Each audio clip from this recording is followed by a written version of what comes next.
Came to my attention this week because, Josh, our usual co-host, is out of town.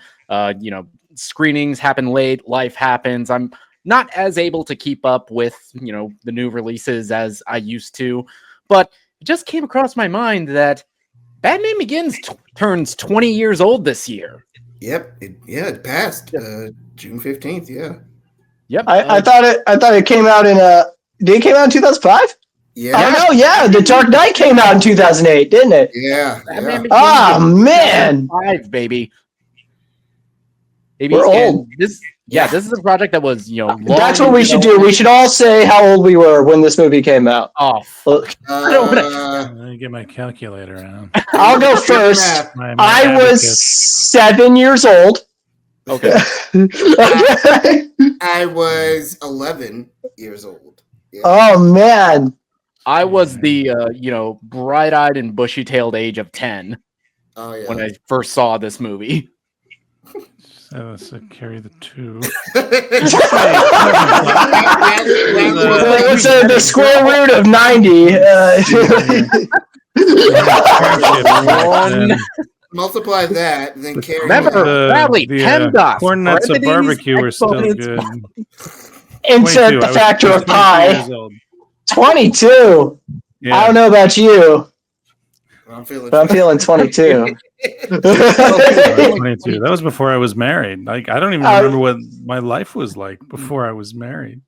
Well, you had Batman in it, so it was pretty cool, I'm assuming. I still have Batman stuff. I mean, prior to this movie coming out, we all had a version of Batman.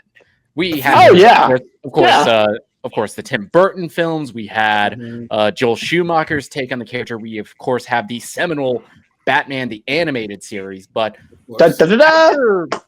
after Batman and Robin came out, the property was basically dead in terms of Hollywood. It was like no studio, nobody at Warner Brothers was trying to make anything with it. Of course, there were attempts. There were like various different projects in the works, like a sequel to Batman and Robin that got scrapped, a adaptation of Batman Year One that was going to be Darren Aronofsky. Yeah.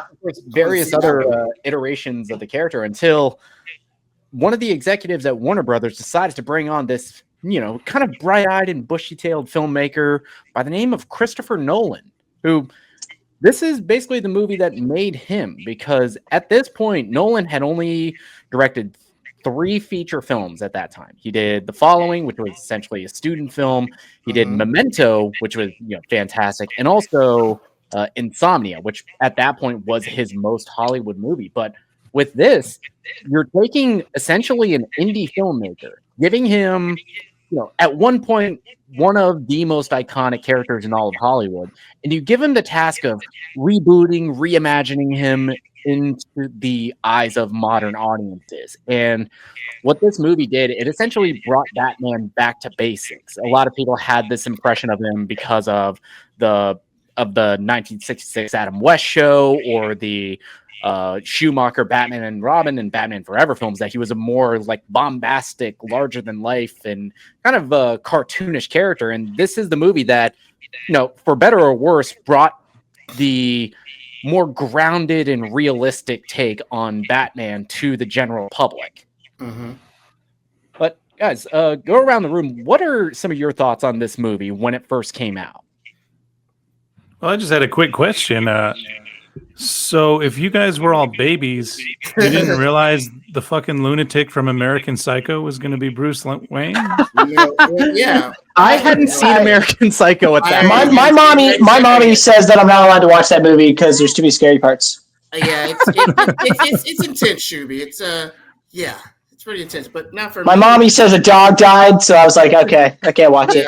Yeah, with a power drill. Yeah. And that's just the tip of the iceberg. Fuck! I forgot about the power drill. Yeah, it went all Christy Nome on it. Oh, I'm sorry. What's the rules on swearing? I probably should have asked that. Oh, we're fine with it. Okay, just making sure. Hey, adulting. Just to finish up my thought on it, I'll pass it along. All right, Bradley. I like Batman. I was like, my my 22-year-old ass was like, Batman movies are coming back. Yay. Oh, and I saw that creepy Robin Williams is a psycho killer in Alaska movie. So I like this director. Oh, and I saw Memento. Everybody saw Memento. I was living in Seattle at the time, and Seattle was very much the... Have you seen Memento? Of course you have. Everyone important in Seattle who likes film has seen Memento. It was basically what Fight Club is to frat bros. Memento was to people in Seattle. I've been supporting Christopher Nolan when I first started following Christopher Nolan back when he did his student film. Oh, back in the day. So I was just excited they were making another Batman movie. I didn't care much else about anything then. Yay! And more toys. I used to collect a lot more toys. Pretty much, yeah. So. Well, I mean, for me, this was like the mid 2000s. So I always say there was like the post Spider-Man effect where shit just exploded. I mean, we got good stuff like the X-Men movies. Then we got stuff like Daredevil, Hulk, Elektra, whatever. So I was just living through all of those. And when the Batman news came out and it was more stripped down and more tightly written and more focused, I was really excited because I was a baby. I liked Batman and Robin. I had no context. This was before I cared about directors and writers and, plot.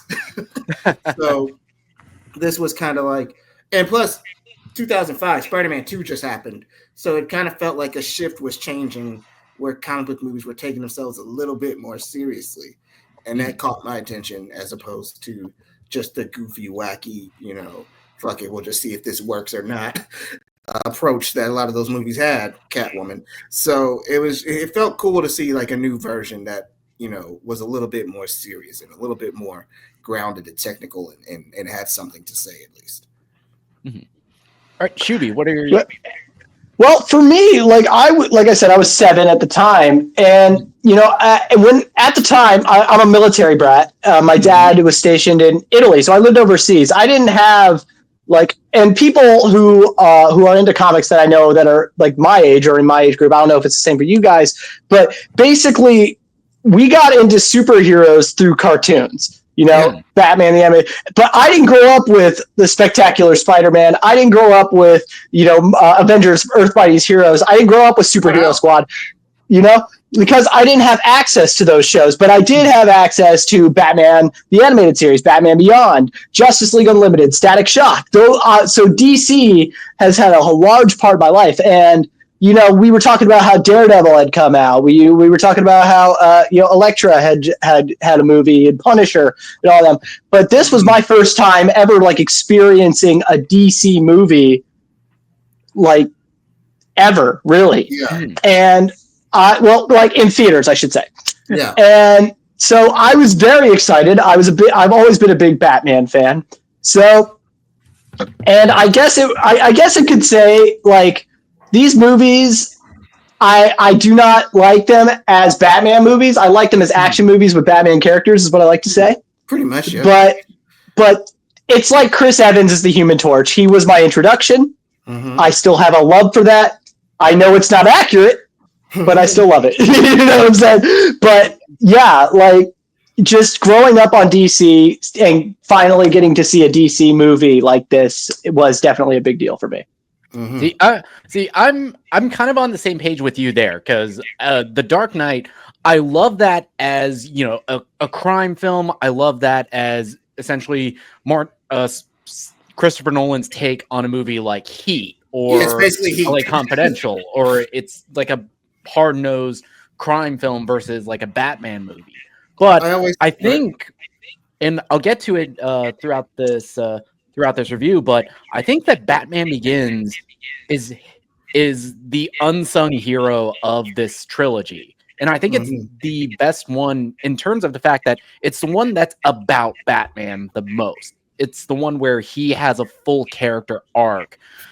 And it's the one that makes the transformation from, Bruce Wayne to Batman the most believable, especially in the way that the movie starts, because this is very unique in that Batman is a character that in all of his other movies, we know his origin. We know, parents get shot in the alley. We know the pearls. We know, he grows up, becomes Batman, but we have a long gap in between that time. And the way this movie opens up, you're instantly endeared to Bruce Wayne just because of where we meet him. Mhm. He's like this billionaire playboy, but he's in this shithouse prison cell. Yeah, it's tripping out. Place. Yeah. Like, I'm about to make you my prison wife, baby. Just like Zack Snyder Little did we wanted. know that Zack Snyder just needed to look at 2005 for like a version of Batman that could get diddied in prison. How do you know he's not? He still looks way too handsome for prison. Nah, they wouldn't. This is Like, oh shit, it's Bruce Wayne. Save it for the third movie, okay, guys? So, as a comics Hey, expert, Jane. Schuby, is him, Yeah. I'm going to prison to understand the criminal element. Like, that's badass and cool on paper. But as far as comics go, where he essentially studied to learn about the criminal mind, is this weird, this scene for you? Loving the comics so much? Or is it... Yeah, that's like one of the things that is weird for me to an extent. I actually like a lot of what Christopher Nolan did. I think he added, like, I love it when like movies like add a little bit to the origin. And personally, I feel like that should be part of the Batman canon, of him going to another country and becoming a thief just so he could get into the mind of the people that he tries to fight. Because that's something that Bruce would do. Let's be honest. Yeah. I think. Yeah, go ahead. For as many jokes as we make about Batman, he's basically like the ultimate fascist. I like it when we get reminders of that Batman is essentially like the ultimate humanist. He goes out, fights crime because he believes in justice, in doing the right thing, in his own very kind of warped way, but he wants to, and that's why he doesn't kill, because on one level it's because he's so psychotic that he refuses to cross that line, but it's also because he still believes in second chances. And like multiple moments in the comics and in the animated series where we see him endear himself to a lot of the people in his rogues gallery. And I like this inclusion in the whole Batman mythos because it adds a dimension to that we don't really see in any of the other movies or in a lot of different interpretations of the character. Exactly. Yeah. And the whole thing is like Bruce's whole idea is like to make sure that nobody goes through exactly what he went through. So that's why like, Batman should never pick up a gun or even think about killing someone. And a lot of interpretations get that wrong. Think, oh, Batman's just a cool guy, kicks ass. But it's really deeper than that. It's really just like, go ahead. I don't think that Batman can kill. I don't think that it's not that he chooses. I don't think he can. I think there's a mental block that keeps him from doing this. And there was a guy on Instagram, I believe. My friend Impound Comics interviewed this guy, and he explained it perfectly. He said that he thinks that Batman is so messed up in the head that even if he had a gun pointed at somebody, he physically cannot pull the trigger because he has a mental block that keeps him from doing it. And he tells himself that the reason why that mental block is there is because he doesn't want to cross that line. But that's just what puts him to sleep at night. There's actually something wrong. He literally cannot do it. And I love that about like comics but going back to what I was saying earlier about how like I feel like these should add to the story, because comics today is basically just canon fan fiction because all comic book writers were fans of fans of comic books. So adding to the fiction and adding more depth to these characters is definitely something I feel that Christopher Nolan did, especially with this character and even the Scarecrow in this movie, which I'm sure we'll touch on later. But yeah. And probably one that we'll, just touch on real quick, especially with one of the, well, at this point in the film, we don't realize it, but one of the main villains with Ra's al Ghul is played, I think, wonderfully by Liam Neeson. Liam Neeson? My favorite Arabic actor, yeah. Hey, Liam Neeson, everybody. This was the product of the 2000s because You want to know how I know Christopher Nolan is British? Because he casted 2 Irish guys as the villains. Okay, I'm just gonna say that. Okay, that's all I'm gonna say. I believe it's Sir Christopher Nolan. Isn't it pronounced Ra's al Ghul? Yeah, Ra's al Ghul. Yeah. Oh, is it not Raish in the? No, it's Raish. Yeah. You didn't pronounce it. Yeah, and I've heard it as. They call him Raish. I think it's like. I think it's like Constantine. It's actually Constantine, but everyone says Constantine. It's Falcone, not Falcone. I didn't know that either, actually. It's Parmesan, not Parmesan. Parmesan. Almonds. I'm not. Yeah. Toilet, not turlet. Oh. Yeah, of course we have, him meeting, at this point, the character we know as Henry Ducard, who did teach Batman detective work in the comics, I believe.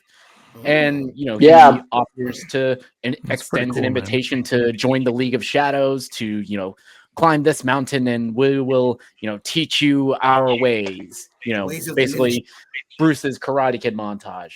And that's where I think one of the big standouts of this franchise is with this stunning cinematography and locales, courtesy of DP Wally Pfister. Yeah, that's Christopher's boy right there. Mm-hmm. Yeah. And so they didn't even do anything with the flower, did they? I forgot. No, it's what they used to mind fuck with people. Gas. Yeah, and with the flower, that was actually a good way to get Batman's mind exposure therapy, essentially. Mm-hmm. And yeah, because the whole theme of this movie is about conquering fear. And it's like the moment where his father gets shot, he tells him, "Don't be afraid." And the entire first act of this movie is all about Bruce trying to overcome his fears and to, in the words of the League of Shadows, take that fear and use it against your enemies. Which is very Sith, if we're going to cross-promote any very nerd ideologies. Yeah, Qui-Gon, what are you doing? Fear is my ally. Hey, that's why Qui-Gon was such a good Jedi Master, because he spent some time leading the League of Shadows. There you go. They saw him. They saw his recruitment. They're like, "Hey, man, you should get a lightsaber." Oh, I think Schuby's frozen. Yeah, it's frozen in time. Oh man. Oh, sure. Just like Batman. There. How about that? Can you hear me again? Yes. Yeah, we can hear you. Okay, sorry about that. No, I was wanting to take a moment. You brought up Bruce's father for a second. This is really, if I'm not mistaken, this is the first time, in a live action movie, we actually got to meet Bruce's parents. Yeah, this is the most for a little bit. Well, we meet Bruce's father, and his mother is. But we get to know them. Is Thomas a surgeon in this? Yeah. Yeah. He's a doctor, medical person. Yeah, they allude to. But he's also a businessman who built a train. Philanthropist, yeah. Yeah. If anybody's curious, because I've heard people, even my 22-year-old self is like, okay, Thomas wanted to build a train. Now that I'm probably how old Thomas Wayne would have been, yes, let's build some fucking trains. Let's go. I'm autistic, so I'm all for it. More trains. I'll say it before we get into it. This is my favorite look of Gotham in the Nolan trilogy. Before it just becomes it's New York. Oh, it's Philadelphia. Right, And it's probably going to be New Jersey when James Gunn makes his Brave and the Bold. There you go. Oh, there you go. Yeah, New Jersey. Well, I mean, that's where Gotham is in the comics. That's actually right across the river from Delaware, which is where Metropolis is. Yeah, and that's where. And that's getting to my point. That's why I think, for me at least, why I kind of put this above The Dark Knight as far as being a Batman film goes, because this is the only movie in the trilogy where Gotham really has its own identifying qualities as a city before it just becomes Chicago. Now, why are the Waynes taking public transit? Is that odd, or? I think it's because I think it's like a metaphor for, or not a metaphor, but maybe like what's the word where you kind of bring it back from the before? It's like, oh, that's from before. What's that called? Whatever. Foreshadowing? That's the word. Anyway, I think that's foreshadowing Bruce's wanting to be a criminal in another country basically trying to get into the mind of their own people. Oh, because his dad would hang out with people who would ride public. Not that anyone who rides public transit is a criminal, but I mean, exactly. That is where the Joker killed those two people. It's like it's speaking to the philanthropic nature of the Waynes. It's because they, built this, cheap public transportation to, unite the city. And it's one thing to just build it. It's another thing to like be seen riding the train. Yeah, and another thing about uniting the city, there's a line later on in the movie when they're talking about the Batcave where they talk about how the Wayne family helped with the Underground Railroad. Yeah. And, maybe Thomas Wayne was maybe thinking about his grandfather or something when he was just like, let me build a train to help, he thought railroad, and he wanted to extend that by uniting the city with the train. There you go. Yeah, and because if I know Christopher Nolan, it's symbolism, and I got a lot of notes on that.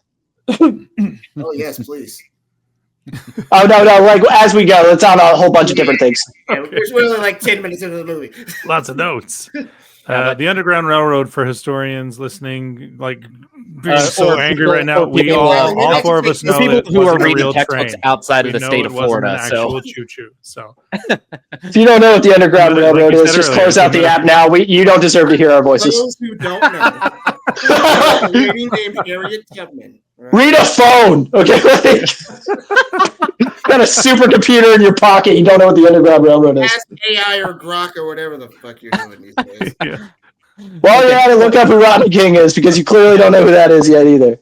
Okay, so Thomas is a philanthropist and a man of the people. We were that. Go on. But actually is because he's fucking riding the train. So yeah, he's hanging out. He's actually there. His wife is pretty hot. Does she get any speaking lines though, or is this? No. I mean, come on, dude. It's a Christopher Nolan movie. That's not cool. Like, I hate how it's 2025, dude. I hate how he's like really trapped in that Christopher Nolan doesn't let women talk, and he really we should have Bruce's parents actually be characters, and by that he means just the father. Like that's very awkward. That is true. And getting to one of my nitpicks about this movie, which of course I have them, a lot of them are related to things I criticize Nolan about. Yes, but we'll get there. But, we're gonna get there. Building the mythos of Batman in a really realistic and grounded way. You get, I think, one of the coolest training montages in cinema with the Batman with Bruce Wayne training with the League of Shadows, including this awesome set piece on the ice. Yeah, it is very beautiful. It was. I think the cinema. Yeah, they'd kill you if you made a superhero movie look like this today. 100%. Bruce but that's partly because it's an origin story. We don't like those anymore. Yeah. Let's skip ahead 5 years. Y'all already know. Yeah, and exactly. I know this talking point has been, spoken to death regarding this movie, because it's no secret that Christian Bale did this like a year after basically losing all of his body mass for the Machinist and then bouncing back like a year later for Batman. Yeah, just pull up the picture later because it's like disturbing. Like, holy no, we've seen it. Yeah, it's like it's like the producer saw that and realized, this motherfucker's crazy enough to be Batman. Okay, yeah, we need to work on your shoulders and your masculinity, sir. Try not to look like Jack Skellington. We're trying to fill out the costume. See, Bruce is all like Flash here too. Like, Bruce, this is a clear bait. Like, what are you doing? Come on, man. You don't do that. And to speak to the subtle ways that Christopher Nolan is able to develop characters and give them arcs, even if they're tiny arcs, Bruce, after he gets the training and starts becoming the Batman, does very little exaggerated, scary movement. Like, he was twirling that sword around like a jackass earlier to intimidate Ra's. And that's not intimidating to someone who knows how to use a sword, of course. Especially someone who's like super old too. Yeah, like, okay, little boy. Now you're down on your ass. I told you I have a particular set of skills. I was just thinking that. And of course, I was minding your just thinking- surroundings, as Nick would know, that's just good advice in any type of combat or in any type of so situation. And I think that out of all the like live action films we've gotten of Batman, I feel like this and The Dark Knight, and of course the Batman, but I feel like Batman Begins, it probably has the tightest script out of a lot of them because there really is no fat to trim with it. Every little bit of dialogue, every like little moment in this film, it all comes back around and plays into the main story. There really isn't a B plot in this movie. I think this one flies by the most out of the Dark Knight trilogy because so much that I didn't really clock it until this most recent rewatch. We don't see Batman until like an hour into the movie. It's crazy. Well, and it's not because that's the origin. It's Batman Begins. It's not Batman. You know, like I might have to do that with every origin movie. Let me see like how long Spider-Man shows up in the first one. Well, you know, if I could reach back to don't watch Power Rangers. You know, pretentious Seattle cinephile self, we actually don't see Bruce Wayne much because after the alley scene, that's when Batman is born, and we never see Bruce Wayne again. Look at you, Bradley. Oh, look at you. Oh, look at you. Bruce Wayne got in the alley. Get you a beret and a corncob pipe. And that's really what. Yeah, don't forget your monocle. Yeah, monocle. Because that little boy, and correct me if I'm wrong, this also occurs in a lot of comic arcs. That little boy never walks out of that alley. He's still there. Didn't they say something like that in Skyfall, where like they're like James went into this cave, but when he came out, he wasn't a boy anymore. It's just a fucking ship. Yeah. But a few things I actually have like written down. Like, do you guys have like an outline of what you guys want to talk about, or because I got a few things. I got a few things. Bring it. This is kind of like free form, like wherever the conversation takes us. Yeah. All right. Well, yeah. So can we just talk about like the use of fear and the use of like let's talk about like the symbolism throughout this entire movie. Like I hate to take the reins over from Nick, like here, because I know this is your show. I mean, but one of the main themes of this movie is like the use of fear, and of course, when we get the introduction of Batman, it's in the most shit your pants terrifying way because we see him through the eyes of the criminals that he hunts. Yes, that was one thing I wanted to mention. You know, and I think that using fear as like fear was a genius move for a Batman origin movie. Agreed. You know, like him falling into the Batcave for the first time as a child. Yeah, and you know, and that's a real Gideon archetype. You know, the journey into a place, whether it be you go into this cave and you come out a man, or you know, you go to hell and you make a deal with the devil. And now this journey of self-discovery is a huge Gideon archetype, and Bruce falling into that well was 100% what that was meant to be. Mm-hmm. But I think like the exposure therapy that even Thomas Wayne taking him, you know, in the comic books, he takes him to go see Zorro, you know, and you know, if Robert Pattinson's Batman was 8 years old in 2001, there is a chance he was seeing Shrek, but that's besides the point. I thought you were going, what was that? Imagine getting shot right after seeing Shrek.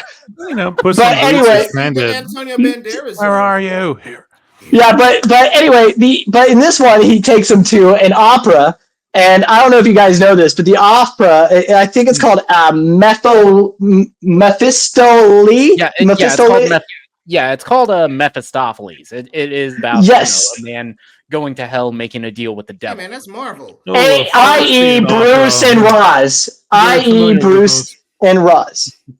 And he like that was a clear like symbol, like just like setting us up like this is Bruce and Roz. And like you guys mentioned earlier that his last words to his son was "Don't be afraid." I don't know if you guys remember what Roz's last words to Bruce were. Mm. Don't be afraid, Bruce. Oh. And when does he say that? Because He says it on the train.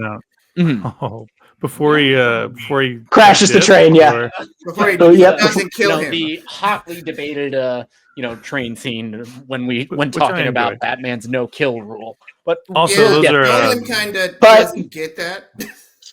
Yeah, and I also like to think about the He scene. didn't kill him. He didn't kill. Yeah, no, Batman doesn't kill. He just beats him to a pulp. And it's like, do you want to know how I got these scars from Batman? doesn't From Batman. He doesn't kill them. He doesn't kill them. The CTE does. A lot of people could say that Roz's choices that he made in his life led him to that train that he did not get off of. Batman doesn't kill people. Runaway trains kill people. Yeah, Amen, sir. Not Hey, a criminal. Batman doesn't kill people. Their hospital bills do. Amen. Amen to that. Which, if Thomas was still alive, unfortunately, and fortunately, it's unfortunate that he passed away. I bet the hospital bills were very low in Gotham, honestly, while he was still alive. Like, I mean, dude, come on. It's the American healthcare system. Little Bruce is probably like, "What's pro bono?" And he's Okay, like, dude. "Oh, Bruce, pro Okay, bono." Bradley, I know. Bradley. I know your perception of healthcare is very skewed because you It live is. in Canada, Yeah, Lucky. yes. but it don't work like that here. I actually No. know like my family doctor and my specialist doctor's names, and some people I talk in the States are like, "What's a family doctor?" Anyways, don't be afraid. I wanted to say tremendous advice, beautiful last words that any father could give to his child. I know it fits into the script perfectly, but that's just really good advice to give to your kid Don't be afraid. because it can apply to so many things. It's gonna get weird. Don't be afraid. And like, Yeah, you mostly- know, look, don't. I think he meant like to live. And Mhm. Nolan, and this is why I don't give The Dark Knight Rises a lot of shit because Okay. everyone who knows me is like, wow, Brad 'Cause doesn't I hate do. that movie. I thought every comic book nerd hated that movie. He actually completes the circle of that, where Bruce no longer is afraid to actually live again and have a real life. There you go. And yeah, that's kind of beautiful. and Speaking you know, of fear, and go ahead. I mean, if we're gonna get into fear, I think now is a good time to get into the main villain, our boy Jonathan Crane, Scarecrow. Oh. Oppenheimer himself. Yes, Yeah, played Academy by, Award winner Cillian yes, Murphy. played by Academy Award winner How and many Christopher Oscar Nolan's winners are muse. in this movie. Yeah, that's like a lot of That's a Oscar lot. winners in Batman Begins. a lot of Oscar winners. A lot of Gary Oldman's running around in this. Gary Oldman, Morgan Mike- Freeman, Michael Caine. It's a stacked list. Tom Wilkinson, R.I.P. Yes, the wonderful Cillian Murphy, who, yeah, I of course watched all of the Batman the animated series, so I had like a working knowledge of like most of his rogues gallery, but I didn't even clock that Cillian Murphy was playing Scarecrow until, of course, this iconic scene. He does look different. He's so pretty. Kind of looks like a He model. is just so beautiful. I was like, how can he be a supervillain? I'm going to build a bomb. With my looks. No wonder. And what are criminals afraid of? Everything. Piercing eyes. Very nice. Pouty lips. Those goons you used. I own the muscle in this town. Sorry. I've been bringing you stuff in. Like him for trying to months. be just his like admi- tough So guy self. whatever he's planning, it's Not big, giving a fuck. and I want in. Well, I already know what he'll say. Are That we should kill you. Even he can't get we me. watching the scene? Not in my Uh-huh. town. Oh, okay. I was just like, it got quiet real quick. We're just locked in. Would you like to see my mask? Just Cillian Murphy's face, everybody. Experiments. That's what that's. That His beautiful Batman Rogue Probably introductions are not so very good. frightening Would you like too. to see my mask? A guy like you. Okay, we're dealing with a psycho here. crazies. I can't stand it. Well, you know what's crazy about the mask, though? There was over 20 prototypes And they cry. created before they landed on that. Tripping balls. I want to see what the other 20 looks like. Oh yeah. Okay. I wanted to get It's weird. kind of like I bet it's like a situation of like that like terrifying Green Goblin animatronic from the first oh Spider-Man. my Oh god! yeah, that was weird. You know that was what? I creepy. wanted that. So did I, but we can't Hollywood talk about doesn't the movie get it. we wanted. We got to talk about the movie we got. Okay, so Yeah, there you Scarecrow. go. I like Well, that. holy crap! I'm on IMDb right now, like looking up facts. Guess who was considered for this role of Scarecrow? Oh, I'll read them off to you. You are Okay, not ready. ready for this. the Marilyn Manson is the first one on there. Okay. Christopher Eccleston, Eccleston. Eccleston, yeah, Dr. Doctor Who. Yeah. Okay. Ewan McGregor. Obi-Wan. Okay, we could add Obi-Wan and Qui-Gon. Would you like to see my mask? Yeah. And then we have Jeremy Davis, all considered for the role. I was just scrolling through it. I was like, holy crap, look at that. Yeah, all Could you imagine a world where Marilyn Manson was the Scarecrow? No. It would turn this movie into like fucking Baby Like Driver, cartoon. where I can't Yeah. watch it again. And I was just watching. I was like, oh man. That's the worst timeline right there. Yeah. But Batman was even crazier. You're like, what? Like, yeah, it's like sometimes the list of actors up for Batman. It is basically just the A-list. the prettiest white boys in the game. At that time. Every pretty white boy in the history of Hollywood was Josh up for the role Hartnett, of Batman at one in point. heavy contention. Wow. Now, Josh I'm Hartnett. not sure if I can say, was there any pushback for Christian Bale when he was casted? Like Pattinson got a lot of pushback because he's the Twilight guy. Even Ben Affleck. Yeah, but that was No. I was totally on board the second I saw it because I knew Pattinson and I knew how well he was. But I'm saying that there was a lot of pushback. Same with Michael Keaton. Everyone was like, Mr. Mom is Batman. Mom? Was there any pushback for Christian Bale when he was casted? Do any of you remember? As an adult, that I like know the Psycho from American Psycho, that's awesome. And also, he's one of Spielberg's boys. Spielberg was vouching for him ever since Empire of the Sun. I think he was in. And Newsies, Disney had his back because Newsies was kind of a moderate hit for them. And apparently, he has like what is it? Eidetic memory, where he can just look at a script and be like, got it. And that was probably very helpful with a Nolan script of this ambition at the time. I can't say I recall any, just even, the dudes, the women looking at that push-up sequence, Patrick's morning routine, like, that guy could be Bruce Wayne. I remember being the overall attitude. And of course we've had Bruce Wayne moments in other Batman films, but I feel like this is probably the first one that really sold the performance of Bruce Wayne in the eyes of the public. The idea of you got a guy like Christian Bale looking like a G in $1,000 suit, 2 models on his arm, a goddamn Lambo. Pimping. And do you think he was a drag to be around, or do you think he like really? Oh, there you go. He's smiling. He's happy. I really think he was like, quote unquote, having fun with it. Just like, let me just be rich. Let me just pimp, and let me just be that guy for them. Yeah. And I don't know if you guys noticed, but literally he did all 3 things that Alfred told him to do. He's like, why don't you go and get out the car, get out the girl, go to a party. He literally did all those things. He's like, fine, I'll do it. Fine. I'll enjoy my rich boy life. Oh, and of course, I think one of the funniest Bruce Wayne moments. Well, there, European. I'm going to have to ask you to leave. It is not a question of money. You see, I'm buying this hotel. I lost you for a second. Setting some new rules about. We were just watching again. Sorry. Okay, I lost it at funniest Bruce Wayne moments. That was the last words I heard. Yeah. Like this person would never be Batman, and he does a really good job at not just selling that, but someone could see Batman unmask and be Bruce Wayne and be like, Bruce that's Wayne, not Batman. like he plays Bruce Wayne's an asshole. Well, you mean the guy that was like playing with 2 models at the hotel swimming pool that he tried to buy by just handing a waiter a check? Someone asked him to leave. Hey, what a dick. I bought the place. Boom. How about that? And shout out to Rutger Hauer.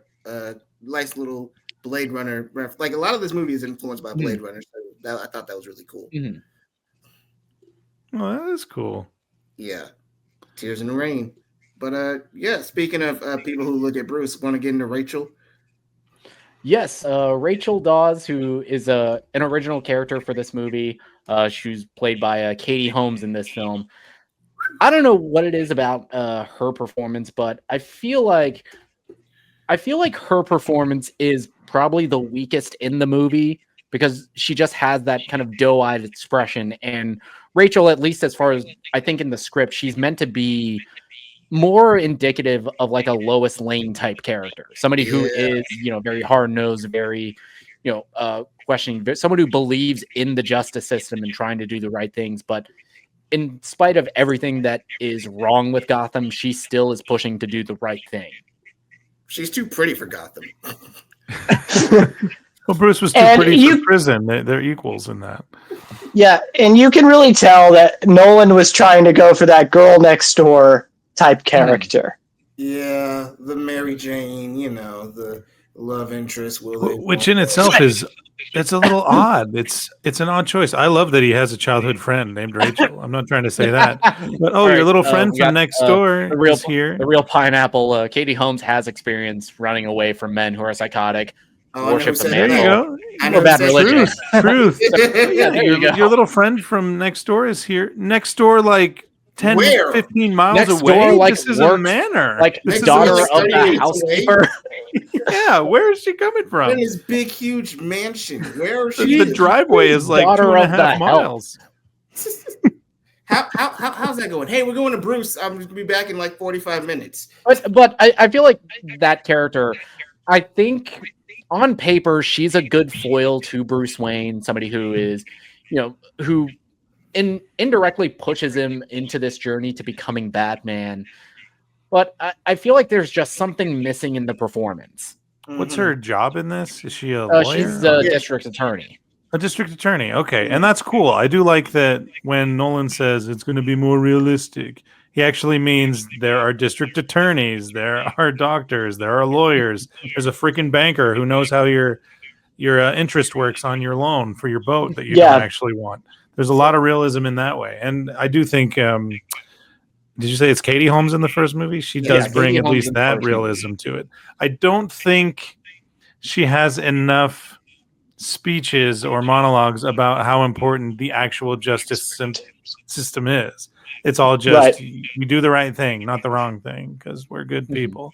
And that could mean so much to so many different people. So many people watching this movie probably think the League of Shadows is the right way to go about it. And Rachel is right. We should do the right thing and join the League of Shadows. It needs to be more direct. It needs to be streamlined to give her actual personality and character, not just I'm pretty and here's some exposition. I'm not just I am the studio mandated love interest. Right. Yeah. We couldn't get the actress we really wanted, so here I am.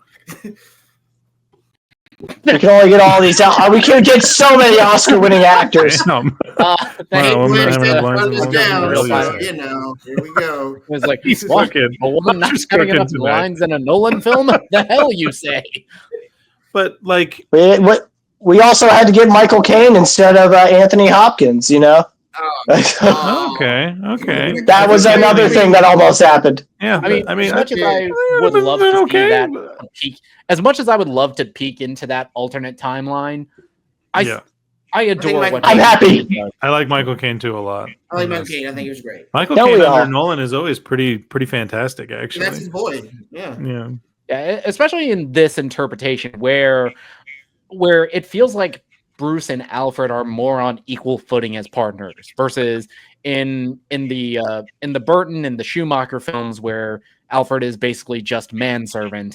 Just wallpaper. In the Matt Reeves film where there's a little more contention between Bruce and Alfred. Yeah. I think this one is like they're like on the same page. Like he just tells as soon as he gets out of the League of Shadows, he's like, "All right, I got a plan. I'm going to save Gotham. I got to become a weird symbol." You down? Alfred is just all right, bet. All right, you want to be a bat? That's cool. It's so sad though watching Begins compared to Pattinson's performance, and I take all Batman universes as their separate thing. I don't really think one is better than the other. but I cannot picture that poor boy Pattinson writing with ladies. I mean, I'd like to see it, but seeing it would I'm probably very be so curious. depressing. He'd just be like a monolith with two hot girls being like, "Are you?" And one of them eventually is going to say it, "Are you okay?" And then he's going to Just kick the door open, suffocating turn to all them, the and be time. like, "Get out," and then drive home. You know? Hey, he's gonna call Catwoman, like singing to her, singing like My Chemical Romance He on the really, end of the phone. Because went tonight all in will on. be I will be the night that I will Yeah. fall for you. You'll just sit there like, oh, never mind. Just You know, sitting there brooding. but this brings up something that I've been wanting to say. I said earlier, I like this movie as an action movie. I like these movies as action movies, but not as Batman movies. And I make this point a lot. I feel like these movies kind of ruined the character of Batman because, and hear me out, and I don't mean in like movies, I mean in comics and in public perception, I should really say, because I'm excited for James Gunn's Brave and the Bold and the DCU because what I want in a Batman movie, I want a healthy mix of Robert Pattinson and Adam West, a healthy mix. Batman's best friend is an alien and his worst enemy is a clown. That dude is not grounded. All right. That dude has enough money to build a spaceship and put every superhero on a team and be able to transport them back and forth. That dude is not grounded. And don't get me wrong, Batman is a bare bones detective. I love that detective stuff, but he's also a little goofy too. And I feel like these movies totally like disregard that, and so does the new Batman with Pattinson. And I hope we get back to a point where, yes, Batman can tell jokes, guys. The thumb drive joke is a slayer. I mean, that killed me. Yeah, and I love and as much as I kind of two straight men comedy, right? As much as I kind of want to give some pushback to you, Schuby, I agree that as much as I love this movie, and I love it too. This is my favorite movie in the Nolan Batman trilogy. I put this over The Dark Knight because I like this more as a Batman film than I do that one. Wow. But I also agree with you that not good enough, Nick. Yeah, but I also agree with you that I'm sorry. that this did, do a lot of long-term damage to the superhero genre in general, because after this movie and The Dark Knight came out, every studio had this obsession with, okay, let's make all of our characters dark and grounded, and we're still feeling the effects of that with later interpretations of Man of Steel, which Nolan was a producer on. Spider-Man. And David Goyer was a writer on too, right? Yeah. Mm-hmm. Yeah, Man of Steel sucks. Never mind. And it took us so freaking long to get Wolverine in a comic accurate suit. Do you think that? Do you think Nolan would have made this movie if he would have known? Because I don't think he was making a movie to change all superhero genre forever. If I'm not mistaken, Nolan didn't know much about the character when he took on this movie. Yeah, if I'm not mistaken, there was a point where he actually asked, "Does he need the utility belt?" Yeah. Nolan. Yes. Nolan is not a big comic reader, but he loved the Burton. I mean, he did his homework, obviously, but like. Of course, but you can tell he's making the Odyssey. He's making the Odyssey right now. You can tell that he's read the Odyssey and that he has really put some time and effort into studying that book. He did not do that for these movies. Well, like it was to an extent, I don't disagree with you completely, because of course he let a lot of the more comic booky elements of this. He left a lot of that to the screenwriter on all three movies with David S. Goyer. But I feel like with Begins, at least, it wasn't like a complete disregard for all the more goofier aspects of Batman. It was more of, okay, what can we do to bring these down to a more like heightened reality? And you know what? And I think just to bounce back on what you and Schuby were saying about the long-term effects, I think it's not just Nolan's fault. I think it's just Hollywood's fault learning the wrong lessons. like Amazing Spider-Man shouldn't be darker, grittier. I mean, there's a way to do it. Same with like Fantastic or Man of Steel. Like some characters don't need the dark and gritty treatment.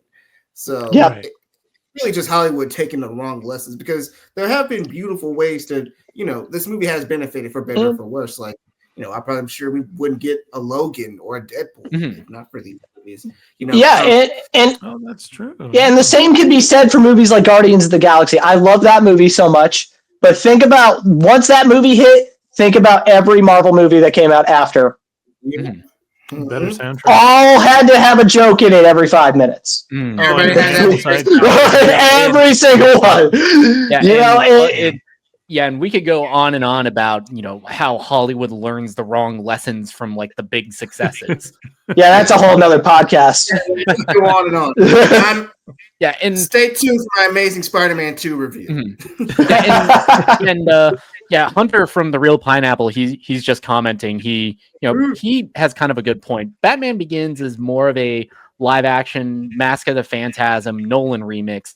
The more Nolan-y they get, the more issues you have. And I don't disagree with that. I kind of agree with that, because I think that's why I like this more than the other two movies, as just strictly on the level of a Batman film. Right. It's the most Batman-y we've gotten since The Batman. Yeah, The Batman is still king to me.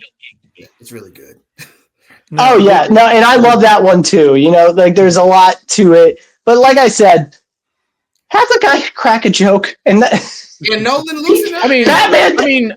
I mean, it's not that this movie is completely devoid of humor. I mean, it gave us, I think, probably one of the great comedy sketches of or series. Pete Holmes is my favorite Batman. Yeah, yes, Pete Holmes. Yeah, give us like the GOAT. I'm gonna play a little bit of it. Let's get it. Where were the other drugs going? I never knew. Wait, what? I said, where are the other drugs going? Why the bat voice. The bat really kind of goes against the whole dark. Just out of curiosity, you guys can hear that, right? Yeah. Okay, because I can't. So for me, it's just scary. It's dead silence. That's why I've been talking when it gets silent like that. I'm so sorry, guys. This is embarrassing. Can I please show you another one? Sure. Where were the other drugs going? Fuckface. Malkovich? Yeah. It's scary. Malkovich is scary, though. I mean, Malkovich is pretty intimidating. Yeah, I'd be scared. Swear to me. So I don't think it's Nolan's fault. It's all the money. It's the tidal waves of money that this film earned, and on the non-$300 million budget it had. I don't think Nolan was set out to destroy comedy or joy. No. And don't get me. Superhero films with blockbusters. Nolan, I think James Bond suddenly became the serious, most uptight asshole as well after these movies. Yeah, Casino Royale was right next year. Yep. That's a great one. That's probably my favorite of the new Bonds, actually. That's a great one. Yeah, but getting to, I know we brought it up earlier, but with every Batman, there's the no-kill rule, and of course how that gets hotly debated whenever an interpretation of Batman comes out where he murdered those people. So like that was one of my big critiques of Batman v Superman, and of course we have to talk about the infamous train scene of "I won't kill you, but I don't have to save you." It was like, his train dip is incredibly shot. That's an amazing train exit. Was that practical somehow? Was that like a myth? Yeah, Nolan is a practical man. Yeah, it's like the way he exits. I think the only thing they said no to was him actually dropping an atomic bomb. They were like, "No, you can't do it." He's like, "Do it." So a lot of it was miniatures when it comes to a lot of the Gotham sets, which I think is why this movie's Gotham has a much bigger identity than a lot of the others. But here, I think this is like the most hotly debated one. Well, there he goes. And of course, I don't. These fight scenes are not well choreographed. Yeah, the camera shaking makes me. See, that's good. That's cool. You got the aim on, and then there you go. There you go, Commissioner Gordon. He's not commissioner. He's like lieutenant. Oh, there you go, Police Officer Gordon. Yeah. I'm going to kill you. Where you could fight injustice, and that's why you can't stop this train. I think this is where he says, "Don't be afraid, Bruce." Oh snap! Oh, that was his father's track. No sentimentality, I swear. But I think that's another like metaphor, you know, of him not being in his father's shadow anymore. The destruction of the train. You know, Bruce is now his own man, and he no longer lives in his father's shadow. Because, you know, earlier in the movie they were talking about, you know, it's not just your name, it's your father's name, and it's all that's left of him. Yeah. Oh, that's a great. I want to shout out that scene too, where he has to get the people. Oh, that's badass. That's so fucking badass. Very, very well written, David Goyer. Well, he's making peace with his God, though. I mean, this isn't a murder. He made peace with his God. Someone could survive, you know, people survive train crashes all the time. I'm just not going to save you. Like if someone was walking towards traffic. Okay. Bad example. You should shout like, that's like the scene that always gets brought up whenever, you know, people debate. Come on, hit me.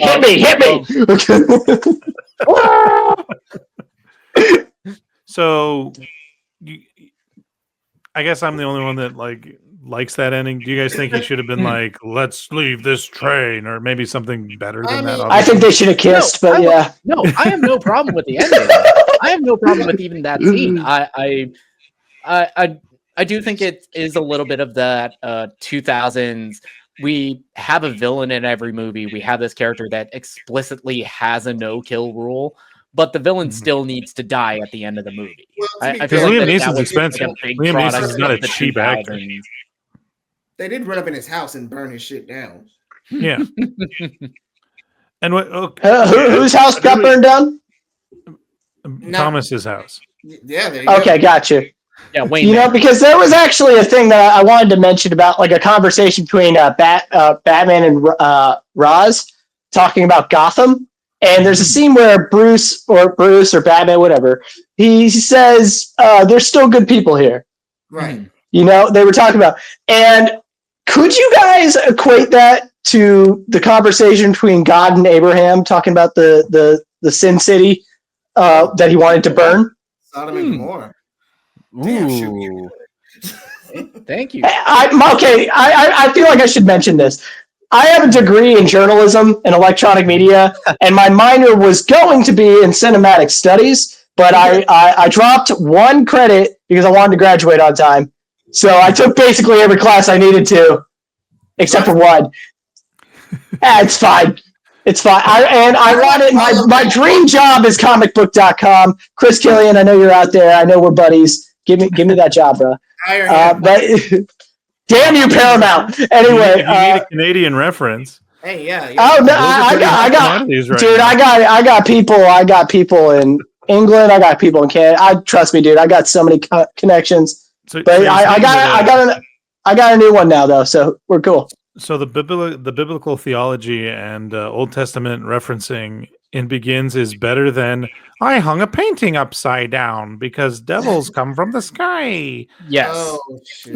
Yes, because because Nolan and David S. Goyer are actually, kind of smart filmmakers, not idiots. And keep in mind as well that, Ra's al Ghul is, if I'm not mistaken, is Arabic for the demon's head. Yes. Yeah, that's correct. Yes.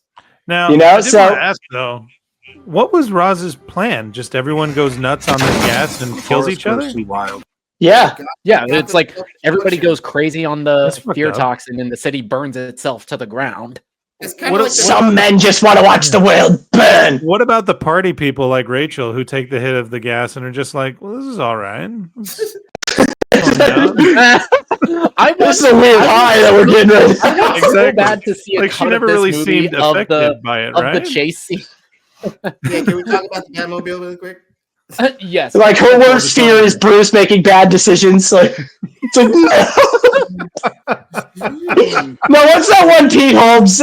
Do you have that clip of Pete Holmes? And then it's like the guy from Happy Gilmore. It's like, no. Okay, I have that. Yeah, give we me a should talk second. about the Tumblr. Yeah, I like this because- Batmobile. People don't like it, but I like it. Because I like the Batmobile too. I miss it. Yes, I think it's probably one of the most practical Batmobiles like ever. Because he's in a motorcycle for the rest of the trilogy. I'm like, oh, come on, man. It looks like he could do anything he wants in this car. Cheap. Like the only reason he's turning is because he doesn't want to kill two cops right there. Like the Tumblr looks invincible, and I very much enjoy it. Yeah. It's like the Batmobile is probably like the most the biggest thing in the Batman mythos to suspend your disbelief on, but I buy it here. Yeah. You got to make a statement. And even I personally, like as a comic book reader, I think that this is one of the coolest ones ever. It was clearly made to sell toys. Like it was cool, you know, but because like what else are movies for? And I had one. Exactly. But like that's not compact. It's got all the gadgets, it's got all the bells and whistles on there, and that's what we wanted. And of course, like two-thirds of being Batman is just, you know, aura farming, which that shit pulls up. I don't care if I was just jaywalking. I'd shit my pants right there if I see that on the street. Yeah. I'm going inside. I'm going in the house. There he goes. As soon as you hear the engine, you're like, all right. The cop reactions are always so fun in the Nolan Batman movies. Yeah, it's a black tank. Like that's the realism that I like to see. You know, the cops being like, "The fuck," or you know, what are we supposed to do? Man? Wait till they hear about Man Bat, and then they try to go tell Commissioner Gordon about it, and they're like, "Yo, guys, there's like this rookie cop's like, hey, there's this flying bat in the city. Oh, you must be new here. No, there's like a real bat. Like it's like, no, don't worry." He's driving. He's flying on the rooftops. I just want. I remember. I think it was in either The Dark Knight or Dark Knight Rises. There was one like veteran cop talking to the rookie cop. He's like, "You're in for a show tonight, kid." Yeah. That was Rises. Yeah. That must be cool. Like, oh, hey, I just saw a fucking crazy green lady. She wrapped everybody in vines. Oh, you met Ivy, I see. Yeah. Who is the Batman? Our poll is out there. It's Elvis. And there is comedy out there, like, who is the Batman? And the joke could be like, 80% of the viewers believe it's Timothée Chalamet. I knew it. Thank you for saying his name correctly. I knew it. I mean, look at him. Too handsome. Speaking of... I tackle him at the Met Gala, and he's like, I don't know what y'all are talking about. I don't know. I haven't seen you two in the same room yet. I try to be Bob Dylan, huh? I try to make a cover. I finally found it. It's like try to connect you to the Watchmen now. I see. Honestly, I hope Timothée Chalamet is in the Gunverse. He'll be Robin. He's too old for Robin now. He's too old to be Robin. He'll be Nightwing. Do you know this looks like the Scarecrow from a comic book? Yes, it really does. I feel like of all the characters that they adapted from the comic books, I feel like this Scarecrow was probably the most like accurate looking one of all of them. Like if they just lost the suit and gave him the orange shirt, like it would have been perfect. Yeah. Or at least give him an orange suit. That's all I ask. But again, we have to be grounded. We have to be real. We have to be like this is the shit that I'm talking about. Sleeveless shirts. Your torso is warm. Give me my nipples, Batman. Okay.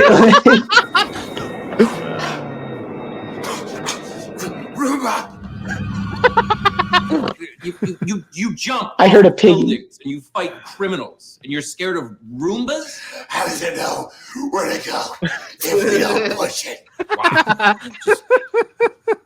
Wow. I really wish I could hear it.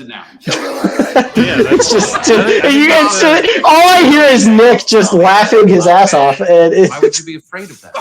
fluorescent light bulbs. Did we get into much of people Savior, being afraid but in what the third weird act when twisty cost? Oh yeah, that was nuts. when he go nuts? We know that Joffrey Baratheon's afraid of little the Headless Joffrey. Horseman, which pretty scary. Okay, yeah, that's Christopher pretty Walken, scary. right? There's a lot of everybody's just tripping balls when Yeah. the vapors is in the water. It's like, whoa. Little did they know they've got like that one warehouse in the Narrows that is just like having the best rave of all time. Yeah, this is Dude. What would yours? What would your guys's be if you got hit with that toxic? And sorry if that's kind of a vulnerable question. Look like no. It would be women just like wanting to it's like I'm scared of women. It would Like be them being like, hey, what do you do I'm for just a living? And that it would would be be like, my Yeah. it would be my mother screaming at me in Tagalog about not cleaning my room. I don't know. Maybe I just watched that Spider-Man animated series episode where he turned into Man Spider, so it'd probably be that. No, in all realness, I think like if I got hit with fear toxin, 100% it would be lightning.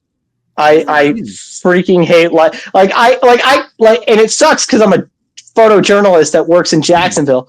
But it's like, Oh boy. yeah. This past week has been hell for me, by the way. But it's so. But like, I hate lightning. Like this, when I was a kid, I had a really bad experience where it struck real close to me, and since then it's always like if I'm inside a house, I'm good. But if I'm like in my car driving through it, no, can't do it. So like that would probably be mine. If I'm going to be 100% with you right now. just it's more scared of you than you are of kidding. I'm kidding. Sorry. I don't think it is. I really don't. Just it's fine. It's not gonna. Yeah, nature. It's unpredictable. Underbuddy. I like how you guys are really trying to calm me down as if there's lightning going on right now. I know. Mine would be like Clear skies tonight, guys. We're a little late. All right. Your son got into your office. All your save files are deleted. That would be mine. We got we got of course my search history coming up. That would be my. There you go. Oh, this movie like pretty much inspired the Arkham games on PlayStation, right? Pretty much. That whole 100%. drop and grab sequence. Well, Paul Dini definitely. Yeah, of course. This. There's the line. It's not Do you want to know my secret identity? but what I do that defines me. Bruce? Nope. Dumb away. Oh, shit. Why do you suppose he wants? Why do you suppose Bruce wants people to know who he is? Like through Nolan's entire trilogy, I think he does not protect that identity at all. I think it's because this movie is, a product of the 2000s, and of course, they all have that scene where the love interest learns their identity. Yeah. He needed to make her look. He needed to give her a line that made her look smarter. So because. That makes sense now. Because he had no idea what to do with her, because he clearly has never written for a woman before. And of course, like the second like she pieces it together, Bruce in his head is just going, "Oh fuck! I thought that clue was vague enough." I mean, at My the end, favorite she's like, treat is a can of Batman. milk. So let me say this one line that you've never heard from someone else before. Yeah. What a coincidence! And there's a comedy bit there too. Yeah. It's like maybe it's the saying. You know what they say? It's not who you are underneath, but what you do that defines you. What if she was all like Ted? Do you think he'd be like, who's Ted? And she's like I told Ted that line. And he's like, you tell everybody that line? Just give it out. Dude, that would be. Call Pete Holmes. Tell him to get a skit ready right now. How many people have you told that line? Like, How many people have you told that to? Did you just tell that to everybody?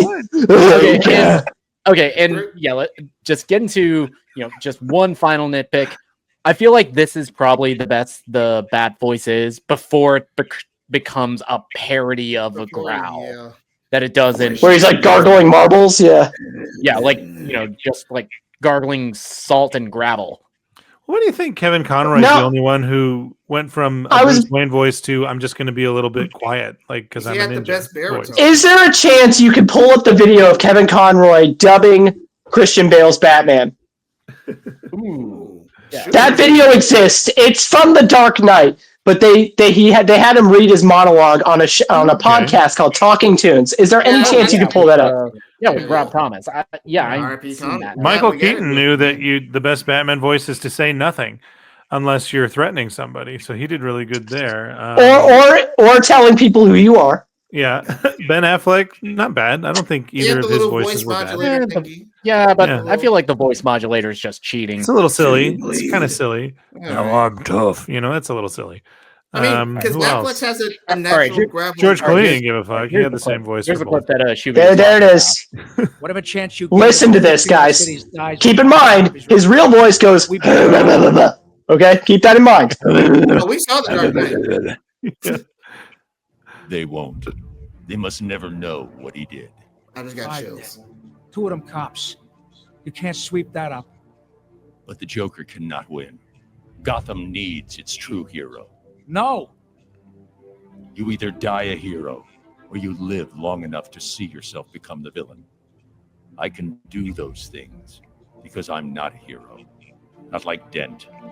I killed those people. That's what I can be. No, you can't. You're not.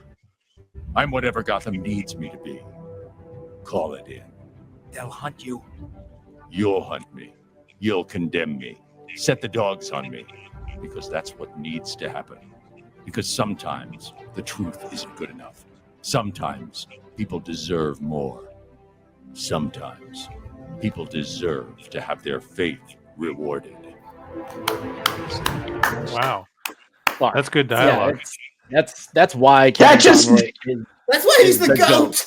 Rest in peace, King. Yeah, it's like I said it when we did the pod like right after he passed, and I don't get teary-eyed at celebrity deaths, but yeah, Kevin Conroy hurt. That one definitely was a punch to the heart. I won't lie to you. Yeah, but it sucks for me because I was reading Deceased issue number 2, which is the issue where Batman dies. Mm-hmm. And then I look at my phone and I get a text from my friend that says Kevin Conroy's dead. Holy shit. And when I read comic books, I read with voice actors going. Like when Lucius Fox comes in up in a comic book, it's Morgan Freeman. When Batman is there, it's Kevin Conroy. Yeah, in my head, like I'm reading it as Kevin Conroy. So I just literally watched him die. And then I picked up my phone. But yeah, it was like it blows my mind that people actually tried to convince me that was a great Batman voice. No, not Kevin, not like Christian Bale's Batman. Yeah. People tried to tell me that was good, and I'm like, watch this. Let me show you the exact same scene with a better voice, and tell me who has the better voice. Yeah. Was it Christopher Nolan that said, "Oh, people are going to recognize his voice, so sound terrible"?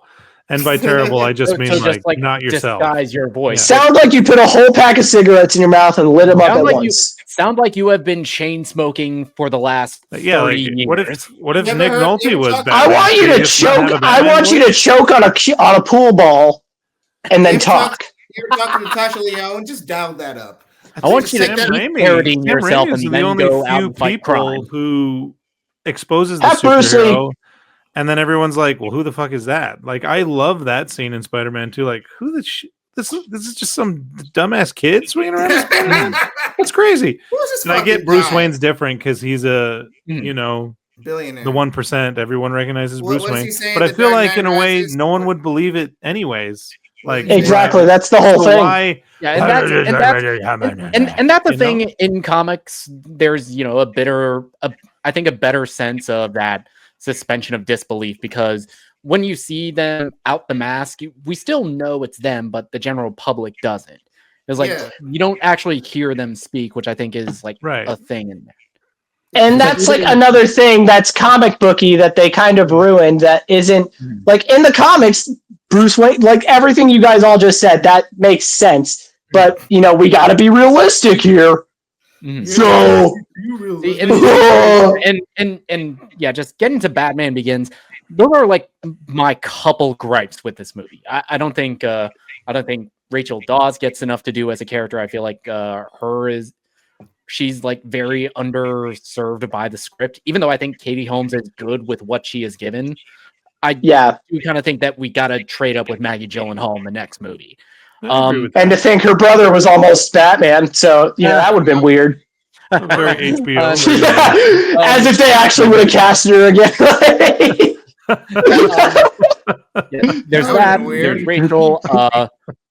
There's Rachel, and there's the common problem with Nolan is I don't think he's ever been great at filming hand-to-hand action.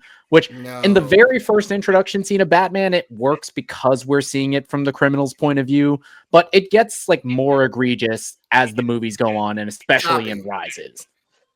If I'm not mistaken, you actually don't see Batman hit anybody like full on in this movie.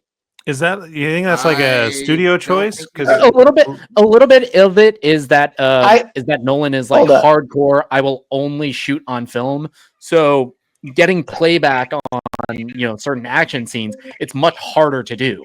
Okay. So you're basically stuck with that take until you get to see the dailies. I did want to say real quick, Maggie Gyllenhaal in very few seconds is acting her ass off when she hears the cops rush in to save Dent and it's not her. Like that is like such a sick joke that the Joker just did. Like that was like holy shit. But yeah. Okay, I found it here. It says Batman is actually never seen hitting anyone, most likely due to the flash fighting style technique. Yeah, it's like edit, boom, boom, boom, boom. I don't think the studio wants it's like when Leonardo wasn't allowed to cut shit with his swords in Teenage Mutant Ninja Turtle Part 2. They're like, no punching, no hitting. Mm-hmm. Not cool, guys. No using your ninja weapons in this ninja movie. Thankfully, we don't have that problem anymore. It is pretty dark to think that Leonardo in that first movie was cutting up wayward teenagers. So, but anyway, I'm trying to side with the studio. Just that's kind of sad. But let's go around the room, get everybody's final thoughts. What would they give Batman Begins just as a film, as a Batman film? What are your thoughts on it 20 years later? So Schuby, our rating scale is like, so from bottom to top, we have waste of film, which is our lowest, burn it, skip it, stream it, tune in, peak, and this is cinema. That's like our rating scale. So all right, Bradley, what are your final thoughts on Batman Begins 20 years later? Yes. Well, like I said, like, oh my gosh, I wasn't even married yet. What was my life like? Did I have a life? You had Batman in it. Yeah, I had Batman, but I actually still have Batman in my life. I actually keep this on my desk. It's from Roland, one of my children, and he painted this for me. Aww. To Daddy from Roland. So Batman's still obviously a big influence I want a future in my life. And this I said that out loud. I'm sorry. I want a future with someone. Alone. It's a day by day thing. Hey, what day is that? Ask that girl. I don't know. People are like, how did you two meet? I can't remember. 20 years ago, 25 years ago, however long it's been. Anyways, Batman. Love that Thomas gets to be a character. Kind of irked, like, because Martha is important to Batman. At the end of the Batman games, when they're like, code for destroying Batman, essentially, and going away, the code is Martha. Like, that's fucking beautiful. And Martha in this gets to scream and get shot. That's gross, Nolan. Do better. Don't be afraid. Incredible advice to give your kid, especially as dying words. That's perfect to me. I like Roz. In a sense, Ken Watanabe I thought was going to be Roz, and when he wasn't, I'm like, okay, well, here we go again. American cinema. Love the train sequence. Love the I'm not going to save you. That's so dark. That is so fucked up. And it makes it unique because he should absolutely save him, and deciding not to, that's very unique for this Batman in this type of universe. Because, in an infinite amount of universes, there is a Batman U3 that looks out and sees the light in the sky and goes, and just goes back to binging Netflix. So he's not the worst Batman just because he doesn't save someone from a runaway train. I'm gonna say this is peak. You know, it's an annual rewatch, this trilogy, and it all fits cohesively together as a whole. Even though there is very much I guess we're doing this again without Heath. That's pretty fucked up of us, but money's money. Yeah. And there's a clip of Christian Bale. I don't remember what silly summer award movie show it was, probably an MTV one, but they play a clip of The Dark Knight, and Christian is just transfixed at the big monitor, and he even says, like, unprovoked, like, "Oh, there's Heath. It's so good to see him again." And it's heartbreaking. Like, Jesus. It was probably Nickelodeon Awards. Like, go to a commercial, go to a commercial. All the kids are just sitting there like... They're getting slimed and shit. There's Rebecca Black. Yeah. 20 years later, Christopher Nolan, to me, he's a filmmaker that likes to blend the concept of what we dream and what we actually live. I bet he was told, you should do a superhero movie. And he's like, oh, okay. And then he probably came across Batman and he's like, wait, he's a superhero at night and a billionaire in the day? He doesn't sleep? Sign me the fuck up. And the rest is history. So I'm going to give this peak, and definitely check it out if you haven't. All you youngers that weren't born yet. You guys got young fans, right? Check it out. Batman Begins. Yeah, of course. I think. They did. They're definitely traumatized. All right, Marco, what are your final thoughts? Yes. I agree, man. Absolute peak. This is a game changer, not only for DC, not only for Batman, but for comic book movies as a whole. It's very fundamental and kind of building blocks. You know, like if Spider-Man was the Old Testament, Batman Begins is the New Testament. Like, okay, this is how we're gonna make these movies now. And I'm right there with you. I still have fun every time I throw it on. You know, everything is on HBO. So if I'm feeling fun, I'll go through a Dark Knight trilogy marathon again. But, you know, I love the Batmobile. I love Christian Bale. Morgan Freeman brings a lot of levity. We didn't get into a lot of Lucius talk, but he's the guy who brings a lot of the comedic timing and some of the great zingers to balance out all the seriousness. Like, you know, basically, I don't give a shit. All this stuff is yours anyway. So I love that. I love, you know, Liam Neeson's Ra's al Ghul. It's a great introduction to somebody who doesn't really know who Batman is, because we all know the story by word of mouth. But yeah, like, Batman is in that fucking like pantheon, like Mount Rushmore of comic book characters. It's like you can just show you can go to your mom. A picture of him. You can go to like a foreign country and be like, "Hey, how did Batman die?" Oh, his mom and dad were shot in Crime Alley. Like everybody knows that. But this is like probably the most definitive take on this story. Although Nolan does get a little Nolan-y at times, but I think, you know, like with every Christopher Nolan movie, the ensemble cast is bonkers. The action may not be there yet, but I think, you know, for the camera effects, for the fear motif, it really, really works. And Cillian Murphy and just all these guys is arguably one of the greatest comic book movies of all time. And it's still great 20 years later. So absolute peak. All right, Shub, what you got, man? All right. Well, I'm going to give you 2 ratings. Okay. I'm going to tell you the first one as a comic book fan. And I've said it 100 times already in this podcast. I love this movie as an action movie, not as a Batman movie. If you're watching this as a Batman movie, I say stream it. You know, I think that it has really good qualities, but at the same time, it's not Batman. It's not a genuine, like, if you want to, it's a good introduction to Batman. Like, if you want to learn about who this character is, this is a good way to get into it. But just know that it's not the best adaptation of him. The best one is obviously the animated series. But as a movie fan, peak 100%. I think that the use of fear, this is the first time we really dove psychologically into a character into a superhero, really. And you know, and I'll admit, maybe movies like Thunderbolts would have never been made if it wasn't for like this, like diving into the head and looking into the psyche of a superhero. That was new, you know. And I also want to add, because I tried to find a good way to like plug this like cool part in. but so I'm just going to do it now. If you want to pull up the photo, that would be even cooler. But when Batman kills when somebody kills Joe Chill, the photojournalist in me caught this when I rewatched it. It's a direct recreation of Jack Bruni shooting Lee Harvey Oswald when he walked out of the court. Oh wow! It is and like this is coming from me because in my real life I'm a photojournalist. I'm a real life Jimmy Olsen, and yeah, like when I saw that I was like, I was Leonardo DiCaprio. Yeah, yeah.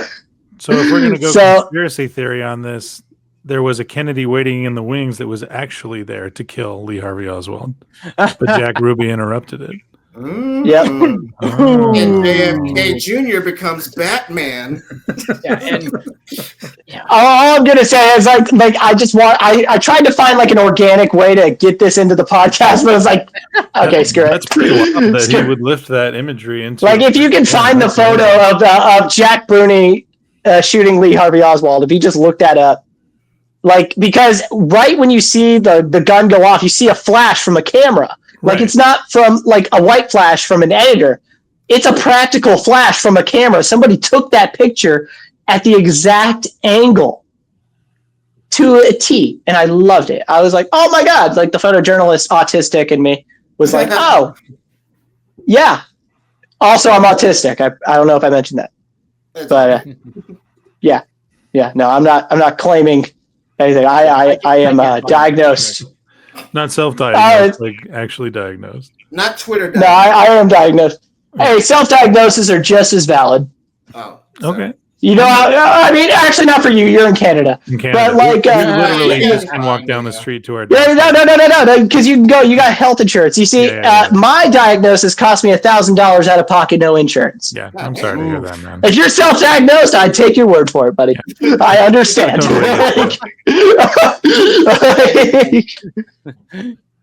So Christopher Nolan really was. Yeah, but pretty much peaks all around, except for Schuby, who as a Batman film, stream it. Which I'm kind of right there with you because I like this movie the most out of Nolan's trilogy because I feel like this is the one that is the most about Batman, the most about delving into the psychology of being Bruce Wayne and delving into and making Gotham feel like such this desperate place that it is so corrupt on every level in the justice system that it needs somebody like Batman, which I feel like is the hardest sell out of the entire mythos, which with what Nolan was intending with grounding this story in a more realistic world, which, you know, for better or worse with how it affected comic cinema for, you know, decades later, he accomplished that with Batman Begins. And can we talk about the tease? I think that was like the first time I saw like a movie comic book tease at the end where they were teasing the sequel. Like, they're gonna do the Joker. No, that's actually an actual tease from a comic, right, Schuby? Almost shot for shot, I'd say. I kind of, yeah. Like the Joker came in, I believe it was issue 3 of Detective Comics. No, it was like, let me look this up right quick. I believe it was, like it was a Joker calling card. Yes. Let me take a look right quick. This one I might have to. Joker. He's looking that first. How kind of rude is that? The private chat, and I can share it to the audience. Sure. Yeah, I can do that. Joker from like first cameo. Yeah, just the Gordon dialogue being like, there are a bunch of freaking weirdos just like you that are criminals. Like, yeah, you inspired everybody to get rude. Half the inmates of Arkham that he freed. You guys said he's actually looking it up. Okay. We start carrying. I'm laughing at you. All right. We start wearing Kevlar. Oh gosh, they buy armor piercing rounds. Such a chameleon. And you're wearing. All right, let me open up Instagram so I'll send you the photo. Rooftops. Take this guy. Armed robbery, double homicide. Pretty sure the Joker suit is a Joker suit from a comic he used as well, which is why it looks so old. Yeah, it's very old-fashioned casino deck. I'll look into it. Look into it. I'll run it by the Googles. I'm not gonna save him and piss everyone off. What's the worst that can happen? It's a clown. 3 years later. He looks at the clown card. The scariest scene of my scared me life. a little bit there. I think I got some of that fear toxins left over in my brain. But Right. yeah, you know, I think I said it before. This is my favorite of the Nolan Batman films. It was, game changing because I think it showed studios that you can have one of these films that is, very deep into delving into the psychology of a character. And with Batman, he's a character that has had so many interpretations in the comics. There's like endless roads you could go with him. And Batman is forever. Yeah. Oh. But R.I.P. Val Kilmer. Yeah. Yeah, but for the longest time, this was my favorite Batman film. And it still is one I came in and ruined it, yeah. Schuby. Thank you. Sorry about that. But yeah, I still think that this movie holds up 20 years later. As far as like an introduction to comic book films, to just cinema, because Nolan would take this and do The Prestige and do The Dark Knight and Inception, Oppenheimer. I feel like this gave him like the doorway into being like one of our great working directors. And for as flawed as I think he is, I feel like when he hits, he fucking hits. Yeah, for sure. Yeah, and this is the image that Schuby was. So this is, I believe, one of Joker's first appearance, right here. Hey, there it is. With the calling cards there. So yeah, it was. That's definitely what it was alluding to. Yeah. Look at my Joker card, Batman. Yeah, no, you see the man who laughs inspiration there. Definitely. Bob Kane and Bill Finger, geniuses. Freaking rest in peace, both of them. Yeah, both Canadian, if I'm not mistaken. Kidding. Both Jewish. Jewish. I know that. You just want to credit everybody. Oh yeah, Batman's Canadian. We made that. but peaks all around for Batman Begins 20 years later. It's still one of my favorite films. This is kind of the movie that got me into my love of film as I know it today. Is like if I didn't see this movie at the drive-in with my dad, I probably wouldn't be here. I miss the drive-ins. Yeah, me too. Like reviewing movies, not like. If it wasn't for Batman, I'd be dead. Right. It's not what I do. But thanks everyone for joining us. Thanks Hunter for lurking in the comments. Thank you Neil Fowler for commenting on Facebook. Yeah, a great Batman film for sure. Might disagree on that, but yeah, it's like Schuby. Please tell the people where they can find you at. Yeah, and I just sent you the photo of the Lee Harvey Oswald thing if you want to show it. But but anyway, if you guys want to find me, I am Schubydoobert everywhere. That's SCHUBYDOOBERT. I have my own podcast called Comic Comedians, where I'm going to be coming back to soon. I had to take a little bit about a year break because I had to find a job and all that jazz. And I'm on TikTok and Instagram, and it's pretty much where I'm at. Comic Comedians and Schubydoobert. All right. And that photo you guys just saw was the photo I was talking about earlier that he had just pulled up on screen. All right. And Marco, where can the people find you at? Nowhere. No, I'm just kidding. Jamarco Shaw on Facebook. That is JAMARCO. Shaw spelled the usual way. I'm usually over there talking about movies and posting my cool music. Icky, that's my little musical name, over there on SoundCloud, making mashups and DJ sets and remixes. Taking a little sabbatical, but we'll be back making some cool stuff soon. And if you're still in the hellhole called Twitter, follow me on its_Jamarco. Usually doing the same shit over there. Movies, music, TV, and the like. All right, Bradley, tell the people where they can find you, what you got coming up.